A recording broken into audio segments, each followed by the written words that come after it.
कडक भूमिका आमच्या गोरगरिबाला न्याय द्यायचा पुन्हा 10 दिवसाला 15 दिवसाला धूळ पुन्हा चालू होते म्हणून आमची पोट तिडकीची मागणी आहे, जनहिताची मागणी आहे. कारखाने बंद करायची इच्छा नाही, उद्योग चालले पाहिजे, पण जनतेला त्रास व्हायला नाही पाहिजे. ही आणि साहेब शेतकऱ्याचे इतकं अतोनात नुकसान आहे साहेब. तुम्ही जर वावरात गेल्या हे तर लोकांना शेतकऱ्याचा अरे हेंडगाच नाही.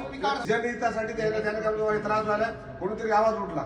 हे सगळे सन्मान्य सदस्य आहेत, महिला सदस्य आहेत, त्याने नगरसेवक आहेत, आम्ही नगरसेवक प्रतिनिधी. आमची एक विनंती आहे, तुम्हाला काय करायचं करा साहेब, परंतु ही धूळ कायमस्वरूपी बंद झाली पाहिजे. नाही तर हे धूळ जे आहे मी तुमच्या तोंडात घालणार नाही. गुन्हा किती मोठा दाखल करा क्लिअर सर. इशारा साहेब तुम्हाला सांगतो, ही एमआयडीसी शंकरराव चव्हाण साहेबांनी बसवलेली आहे. ऐकून घ्या सर, ऐकून घ्या.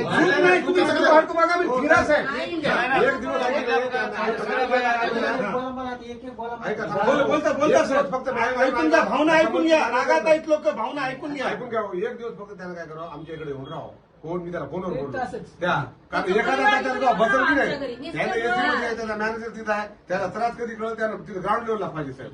हे तिथं बसून काय करायचं, गोष्टी करायचं नाही. देशमुख कमी व्हायला, धूर कमी करायला आणि दर 6 महिन्याला याच्या पुढे आता होऊ नये याची दक्षता घ्या. भुशाच्या जे गाड्या आल्या ते आधी सगळे सांगतो. सन्मान्य सदस्य आहेत. भुशाच्या जे गाड्या जे उसापासून जे भुसा तयार व्हायला साहेब, पहिला नियम काय आहे, कोळसा किंवा आपले ते गट्टू राहतात ना, ते गट्टू जाळण्याऐवजी मोठमोठ्या आंध्रातून त्या भुशाच्या गाड्या आल्या साहेब. ते गाड्या सुद्धा आम्ही अडविणार आहोत. विषय नाही, साळीचा गट्टू.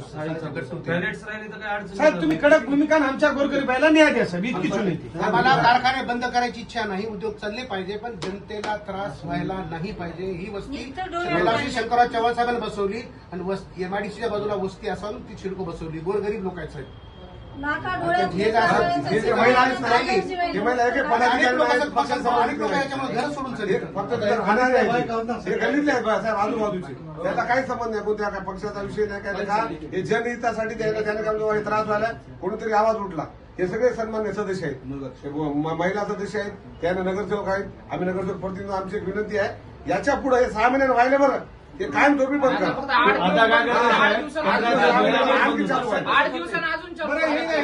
तुम्हाला तुम्ही हमेशा येता यंत्रणा घेऊन प्रत्येक घरावर. आणि साहेब शेतकऱ्याचे इतकं अतोनात नुकसान आहे साहेब. तुम्ही जर वावरात गेल्या हे तर लोकांना शेतकऱ्याचा अरे हेंडगाच नाही. पिकावर सगळं काळ आणि धमकी देणे शेतकऱ्याला, धमक्या देणे असं काय करता करून घ्या. कोणता अधिकारी येते बघू. एवढं काम करा. सगळ्यात आक्रोश बघितला की नाही तुम्हाला, आम्ही असं बोलतो फार मोठा आक्रोश आहे ते तुम्हाला सांगायला. फक्त विनंती आहे शिंदे साहेब, आम्हाला कायदा हातात घेण्याची वेळ आणू नका. नम्र विनंती साहेब. तुम्ही तात्काळ बैठक बोलू आज. तुम्ही कायमस्वरूपी याचा तोडगा काढा, कायमस्वरूपी. आम्हाला धूळ बंद करा. आम्हाला काय तुमच्याकडे देतो आम्हाला तुमच्याकडे यायची वेळ येऊन आम्हाला असं विनंती आहे. 2 दिवस घ्या, नाही असं नाही. एका दिवसात म्हणतात आज नाही, त्यांना बोला त्याचे काय नियोजन आहे बंद करून. हा सर्वे करा आणि तातडीने लक्ष घ्या साहेब. हा साहेब ऐका, ही जी धूळ आहे हे फक्त एका घराची आहे. प्रत्येक घरावर तुम्हाला किमान 1 किलो धूळ अशी भेटेल. आणि हे जर डोळ्यात गेले साहेब, भीमा आमचा एक नरेंद्र गाय म्हणून कार्यकर्ता आहे, तो मोटरसायकल जाताना गेला साहेब, त्याला हैदराबादला ऑपरेशन करायला लागले धुळीमुळे. अनेक बिमाऱ्या ह्याच्यासाठी पसरत आहेत. माझी विनंती आहे, तुम्ही एक सक्षम अधिकारी आहात.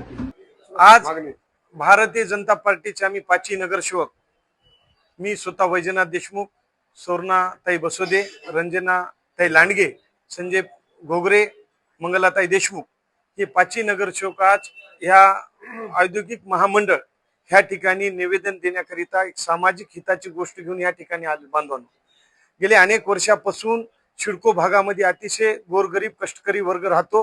कैलासवासी शंकरराव चव्हाण साहेबांना ह्या भागामध्ये वस्ती बसवलेली आहे. परंतु गेल्या 15 वर्षापासून सातत्याने ह्या कारखान्याद्वारे अतिशय धोकादायक धुळीचं जे प्रमाण आहे, प्रत्येकाच्या घरामध्ये हे धुळीचं प्रमाण वाढलेलं आहे. आणि ह्या कारखान्याचे लोक जे कारखानेधारक आहेत, काही कार्यकर्त्यांना चिरी मेरी देऊन दाबण्याचा प्रयत्न करतात. परंतु आज भारतीय जनता पार्टीच्या वतीने गेल्या 15 वर्षापासून सातत्याने मी स्वतः वैयक्तिक भारतीय जनता पार्टीचा मंडळ अध्यक्ष असताना सुद्धा अनेक वेळा निवेदन दिली. निवेदनाची दखल हे अधिकारी घेतात सुद्धा, परंतु आता निवेदन दिल्याच्या नंतर तातडीने ते धूळ बंद होते. 8 दिवस 10 दिवस, पुन्हा 10 दिवसाला 15 दिवसाला धूळ पुन्हा चालू होते. म्हणून आमची पोट तिडकीची मागणी आहे, जनहिताची मागणी आहे. या कारखान्याद्वारे जी सिडको आम्ही नावं दिलेले, ज्या कारखान्यातून धूळ अतिशय मोठ्या प्रमाणात घातक धूळ आहे, की जेणेकरून कॅन्सर सारख्या बिमाऱ्या होतात त्या धुळीपासून आम्हाला मुक्त करण्यासाठी, जनतेला मुक्त या धुळीपासून करण्यासाठी आम्हाला जनतेनं 5 नगरसेवकाला निवडून दिल्याबद्दल आम्ही सर्व नगरसेवक, आमच्या सर्व नगरसेवकांनी सन्माननीय या अधिकारी सन्माननीय शिंदे साहेबांना आमचं निवेदन स्वीकारलेलं आहे आणि त्या जे धूळ होती आम्ही धूळ सुद्धा त्यांना भेट दिलेली आहे आणि भविष्यामध्ये जर हे धूळ जर बंद झाली नाही तर जनहितासाठी कायदा जरी हातात घ्यायची वेळ आली, जनहितासाठी जर जनतेच्या हितासाठी जर कायद्यामध्ये जर हातात घ्यायची वेळ जरी आली तर आम्ही 5 नगरसेवक कायदा सुद्धा हातात घेऊ आणि येणाऱ्या काळामध्ये जर अशाच पद्धतीची धूळ जर बंद झाली नाही तर सिडको हडको मध्ये केव्हा बी कुठे बी उग्र स्वरूपाचं आंदोलन भारतीय जनता पार्टीच्या वतीने, 5 नगरसेवकाच्या वतीने, सर्व सिडको हडकोच्या जनतेच्या वतीने येणाऱ्या काळामध्ये उग्र स्वरूपाचं आंदोलन केलं जाईल आणि आंदोलनामध्ये जर कुठला अनुचित प्रकार घडला हे सक्षम अधिकारी आणि पोलीस प्रशासक आणि कारखानेवाले ह्याला जबाबदार राहतील। भविष्यामध्ये वैजनाथ देशमुखनं या ठिकाणी विनंती करून या निवेदनाद्वारे साहेबांना सांगितलंय, जर भविष्यामध्ये जर आम्हाला न्याय जर भेटला नाही तर येणाऱ्या काळामध्ये उग्र स्वरूपाचं आंदोलन 5 नगरसेवक जनतेला घेऊन करणार। आम्हाला 100% सन्माननीय हे अधिकारी शिंदे साहेब न्याय देतील आणि त्या सिडको हडकोच्या नागरिकांना इतकंच या ठिकाणी मीडियाच्या माध्यमातून सर्वांना सिडको हडकोच्या नागरिकांना विनंती करतो की अशाच पद्धतीची साथ, अशाच पद्धतीची एकजूट आपली असावी, म्हणून आम्हाला 100% न्याय शिंदे साहेब देतील, कारखान्यावर धूळ बंद करतील, आम्हाला साहेबांनी आश्वासन दिलेलं आहे।